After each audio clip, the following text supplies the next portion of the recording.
Hello दोस्तों, स्वागत है एक बार फिर से आप सभी का आपके अपने चैनल एंटरटेनमेंट पर। आई होप आप सभी लोग स्वस्थ होंगे, आप लोगों की प्रिपरेशन अच्छे से चल रही होगी। दोस्तों आज हम लगाने वाले हैं इस assistant UDC steno JPA exam आपका करा ही लेंगे, है ना। कैंसिल तो अभी तक हुआ नहीं है, तो आप लोगों का तो काम एक ही की तैयारी करते रहना है।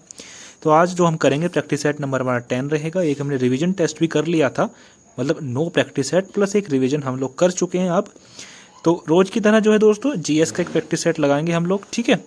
करना आप लोगों को दोस्तों क्या काम है, आप लोगों को वीडियो को लाइक करना है और कमेंट करके बताना है कि आप लोगों ने कितने क्वेश्चन इसमें सही बनाए। चलिए जी, पहला ही सवाल जो है बेहतरीन सवालों में से एक है। आप लोगों को बताना है joule is the unit of work की है, पावर की है, करंट की है या फिर वोल्टेज की है। बताइए जूल किसकी यूनिट है, बताइए दोस्तों किसकी यूनिट है जूल। चलिए दोस्तों, उम्मीद करता हूँ कि आप सभी लोग सही बता रहे होंगे। वर्क है ना, वर्क की है जूल यूनिट, ठीक है जी। करंट की नहीं है, वोल्टेज की नहीं है, पावर की वोट होती है, ठीक है जी। आगे आते हैं, ये आपका करंट अफेयर संबंधित सवाल आ गया। What is the rank of India in Tokyo Olympic 2020, ठीक है। तो 2020 टोक्यो ओलंपिक के अंदर जो है इंडिया की रैंकिंग क्या थी, 49 थी, 48 थी, 45 थी या 40 थी। चलिए दोस्तों, सही ऑप्शन दोस्तों आप लोगों का रहेगा 48, ठीक है। तो करेक्ट ऑप्शन आप लोगों का रहेगा दोस्तों 48। चलिए जी, लाइक करते चलना है, लाइक करने में कंजूसी मत दिखाया करो। रेस ऑफ माई लाइफ बताइए। अब रेस ऑफ माई लाइफ एक ऑटोबायोग्राफी है, ठीक है। अब ये ऑटोबायोग्राफी है किसकी, मिल्खा सिंह की है, पीटी उषा की है, जवाहरलाल नेहरू जी की है या फिर आपने महात्मा गांधी जी की हैं। बताइए जी कौन सा ऑप्शन आप लोगों का सही रहेगा। बताइए जी, 50-50 खेल लें क्या। चलो 50-50 खेलते हैं। जवाहरलाल नेहरू हटा दिया मैंने और महात्मा गांधी जी हटा दिए।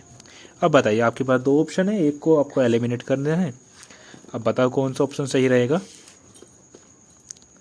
चलिए दोस्तों, उम्मीद करता हूँ कि आप सभी लोग सही बता रहे होंगे। मिल्खा सिंह है ना, the race of my life जो है मिल्खा सिंह की ऑटोबायोग्राफी है, ठीक है। आगे आते हैं।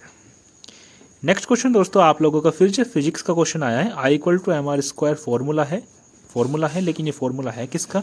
क्या ये लॉ ऑफ इनर्शिया का है, क्या ये काइनेटिक एनर्जी का है, या मैकेनिकल एनर्जी का है, या फिर आपका पोटेंशियल एनर्जी का है।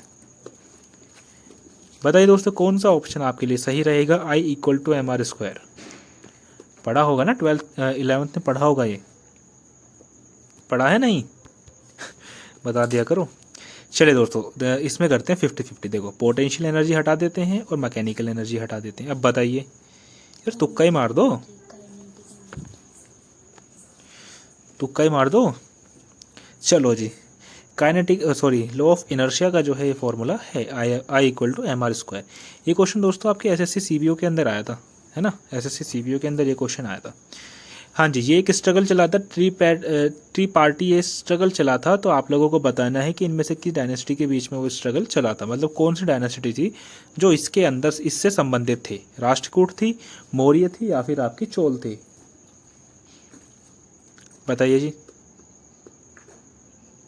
चलिए दोस्तों, करेक्ट ऑप्शन आपका रहेगा राष्ट्रकूट, है ना। तो राष्ट्रकूट जो वंश था उससे संबंधित थी ये। आगे आते हैं। आप लोगों को दोस्तों choose the article that deals with the relationship between prime minister and president, है ना। उस आर्टिकल को चूज करना है जो प्राइम मिनिस्टर और प्रेसिडेंट के बीच के जो रिलेशनशिप से संबंधित है। बताइए जी, आर्टिकल 75, आर्टिकल 76, आर्टिकल 77 या फिर आपका आर्टिकल 78। बताइए दोस्तों कौन सा ऑप्शन आपके लिए सही रहने वाला है। वो कौन सा आर्टिकल है जो प्राइम मिनिस्टर और प्रेसिडेंट के रिलेशनशिप्स के साथ जो डील करता है, मतलब इससे संबंधित है। बताइए जी। चलिए दोस्तों, करेक्ट ऑप्शन दोस्तों आप लोगों का रहेगा आर्टिकल 75, ठीक है। आर्टिकल से क्वेश्चन भी दोस्तों आते हैं एग्जाम में।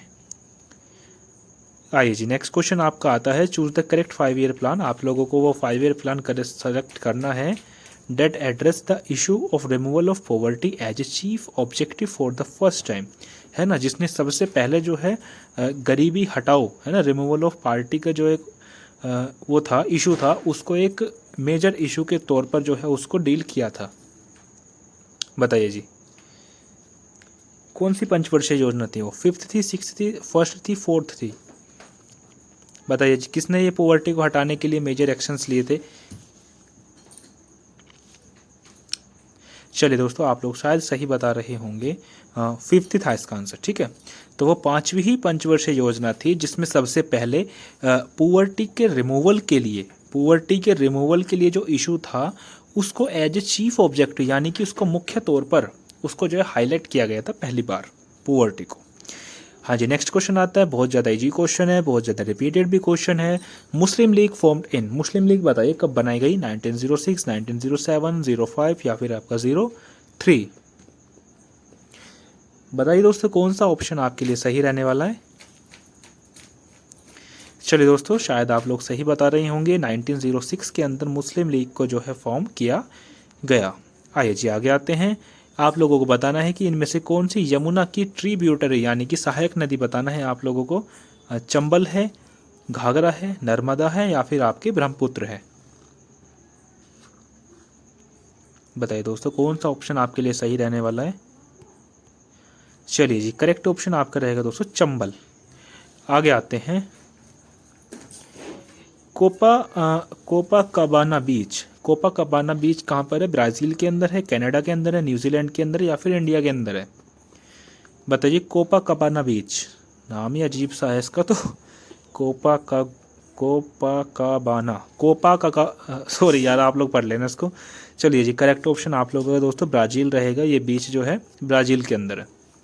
आगे आते हैं दोस्तों, duration of 12th 5 year plan की जो ड्यूरेशन थी वो क्या रही थी, वो आप लोगों को बताना है। 2012 टू 2017, 2010 टू 15, 1972 टू 75। बताइए जी। 75 इसको 77 करो यार। आगे आते हैं। चलिए जी, करेक्ट ऑप्शन आप लोग शायद सही बता रहे होंगे, आपका करेक्ट ऑप्शन दोस्तों 2012 से 17 होने वाला है। आगे आइए, मनीषा कल्याण किस स्पोर्ट से संबंधित है, फुटबॉल से संबंधित है, टेबल टेनिस से, लॉन टेनिस से या फिर इनमें से कोई नहीं। बताइए दोस्तों कौन सा ऑप्शन सही रहेगा। चलिए दोस्तों, करेक्ट ऑप्शन आपका रहेगा फुटबॉल।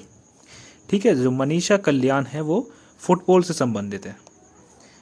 हाँ जी दोस्तों, फिलहाल के लिए इतना ही, अपना इमोजी आ गया है। ठीक है जी, तो फिलहाल के लिए इतना ही दोस्तों। करना आप लोगों को वही 4 चीज़ें शॉर्ट फॉर्म हमने बना रखी है, LSSC, L for like, S for share, S for subscribe and C for comment करके आप लोगों को बताना है वीडियो कैसी लगी, आपके ओवरऑल स्कोर क्या रहा, कितने क्वेश्चन आप लोगों ने सही बनाई, बस यही सारी चीज़ें बतानी। चलिए जी, धन्यवाद।